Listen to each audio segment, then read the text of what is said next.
topic was about beauty and teaching kids what real beauty is. So I went to the 4th grade girls and I started by giving them a survey.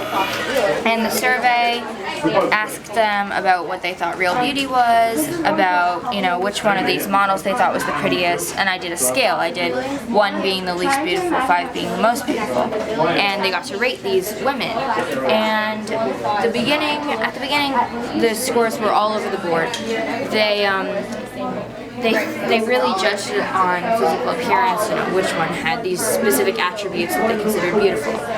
And as the survey continued, it asked about what they thought of themselves, about what they thought of their inner selves, and even a little bit about, you know, if they were happy with how they looked on the outside. And what I really wanted to teach was that beauty has nothing to do with what's on the outside. It's so much about what's on the inside, being kind, being strong, being compassionate, and that's the message I wanted to get across. So I read them this story. It's a story I wrote myself because I love to write, and it's all about these fairies, and I made them up, but I thought they would be more, that the kids could empathize more with them. And they had an issue in their fairy world, and they had to solve it. And there was one fairy that was really concerned with the outer appearance and what she looked like on the outside, and she was so much less willing to help. And she wasn't all those things that make people beautiful on the inside.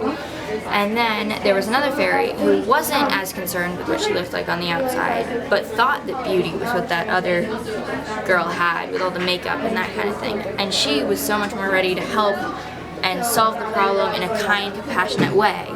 And I talked to the 4th grade girls about the story afterwards, and they all realized that beauty comes from the inside, and they were so much more, they had so many ideas. They were like coming up with new ways to end the story about how they solved the problem together, and the fairy who was more concerned with the outside, how she changes and she realizes. And I was so excited about this, so I gave them the survey again, and their answers changed completely. All of a sudden they realized that everyone was a 5, that everyone was beautiful. And I thought it was just the most amazing thing, because I had taught them a lesson that they should carry with them for the rest of their lives. And to do that is really something that I'm proud of.